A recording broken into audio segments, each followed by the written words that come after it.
পুজোর আর হাতে গোনা মাত্র কয়েকটা দিন।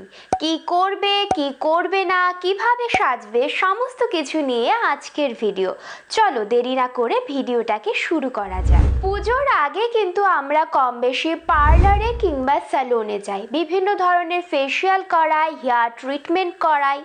মেয়েরা সবচেয়ে বেশি যেটা করায় সেটা হলো থ্রেডিং। একটা কথা মাথায় রাখতে হবে, থ্রেডিং যখন করাবে কিছুটা সময় হাতে নিয়ে করাবে।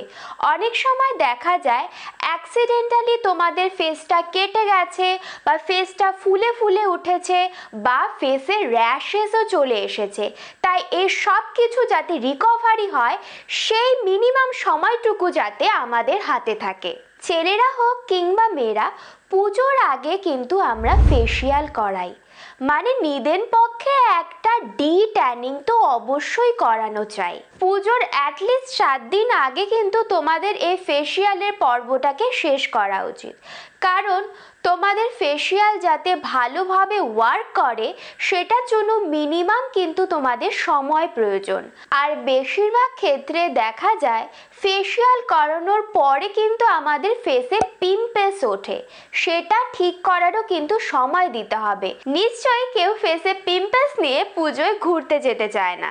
সারা বছর আমরা হেয়ার কাট করাই কিংবা না করাই, পুজোর আগে কিন্তু মাস্ট হেয়ার কাটটা করাই চাই। তো এটার জন্য কিন্তু তোমাদের মিনিমাম 7 দিন হাতে সময় রাখা উচিত, কারণ আমাদের ফেসের সাথে আমাদের চুলটা সেট হওয়ার জন্য কিন্তু কিছুটা সময় প্রয়োজন। আর অনেকে আমরা এই সময় হেয়ার কালার করাই, তাদের ক্ষেত্রে আমার একটাই সাজেশন হবে, এই সময় সেফ সাইডে খেলো, মানে ব্ল্যাক, ব্রাউন, বার্গেন্ডি এইসব হেয়ার কালার করাও। নতুন করে কোনো হেয়ার কালার এক্সপেরিমেন্ট তোমাদের এই সময় করানোর দরকার নেই।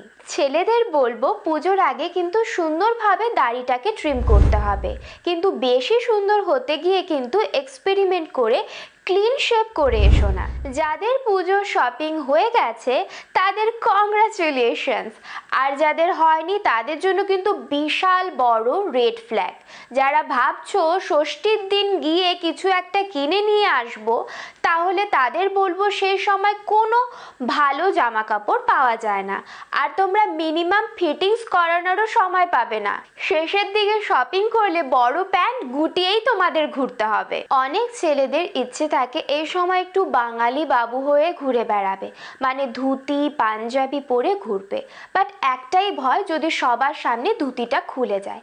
তাদের জন্য বলবো, অনলাইনে কিন্তু প্রচুর রেডিমেড ধুতি পাওয়া যায়, তোমরা কিন্তু সেটা পরতে পারো। তাহলে এখন থেকে যত খুশি জোরে বাইক চালাও ধুতি পরে, ধুতি উড়েও যাবে না বা তোমাদের ধুতি কারোর সামনে খুলেও যাবে না। মেয়েরা আমরা কিন্তু সবাই শাড়ি পরতে ভালোবাসি, আর পুজো শাড়ি পরবো না এটা তো হতেই পারে না। অনেক সময় হয় নতুন শাড়ি পরে আমরা সেটাকে ম্যানেজ করতে পারি না, তাই তাদের জন্য আমার একটাই সাজেশন হবে, শাড়িটাকে সুন্দর করে পাট পাট করে ভাঁজ করে, মানে আঁচল পোর্শনটা কুচি পোর্শনটা ভালো করে ভাঁজ করে আয়রন করে আগের থেকে রেডি করে রেখে দাও। মানানসই ড্রেসের সাথে কিন্তু সুন্দর মানানসই জুতো চাই, তাই পুজোতে অ্যাটলিস্ট 2 জোড়া জুতো আমাদের কালেকশনে থাকা উচিত। একটা ক্যাজুয়াল ড্রেসের সাথে পরার জন্য, 2 ট্র্যাডিশনাল ড্রেসের সাথে পরার জন্য। জুতো অবশ্যই হতে হবে কমফোর্টেবল। নতুন জুতো পরে কিন্তু ঘোরাফেরা করলে পায়ে ফোস্কা পড়বে, তাই সবার জন্য একটাই সাজেশন, নতুন জুতো পরার আগে যেখানে যেখানে ফোস্কা পড়ার সম্ভাবনা থাকে সেখানে খুব ভালো করে ব্যান্ডেড অ্যাপ্লাই করো, তাহলে কিন্তু আর ফোস্কা পড়বে না। এবার চলে আসছি মেকআপে। মেকআপের ক্ষেত্রে আমি অবশ্যই সব সময় একটাই সাজেশন দেই, এই সময় অনেক ঘোরাফেরা করবে, মেকআপ হওয়া উচিত লং লাস্টিং। তাই মিনিমাল মেকআপ করবে বা নো মেকআপ করার চেষ্টা করবে, যাতে মেকআপটা তোমাদের ন্যাচারাল এবং অনেকক্ষণ ধরে থাকে। এই সময় নতুন করে কোনো মেকআপ এক্সপেরিমেন্ট করবে না। যেই মেকআপটা, যেই আই লুকটা, যেই লিপস্টিকটা তোমাদের সবচেয়ে বেশি ভালো লাগে সেটাই কিন্তু পরার চেষ্টা করবে।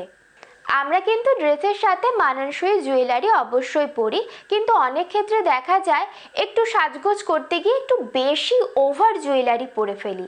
এটা তোমরা করবে না, মিনিমাম জুয়েলারি দিয়েই তোমাদের লুকটাকে ব্যালেন্স করার চেষ্টা করবে। এই ছিল আজকের ভিডিও ভালো লাগলে অবশ্যই আমার চ্যানেলটাকে সাবস্ক্রাইব করবে এবং আমার ফেসবুক পেজটাকেও কিন্তু ফলো করতে ভুলবে না। পুজোতে সবাই দারুণ করে সাজবে আর নিজের সুন্দর সুন্দর সেলফি কিন্তু আমাকে ইনস্টাগ্রামে ট্যাগ করতে ভুলো না। সবাই অনেক ভালো থেকো, দেখা হচ্ছে আবার পরবর্তী ভিডিওতে।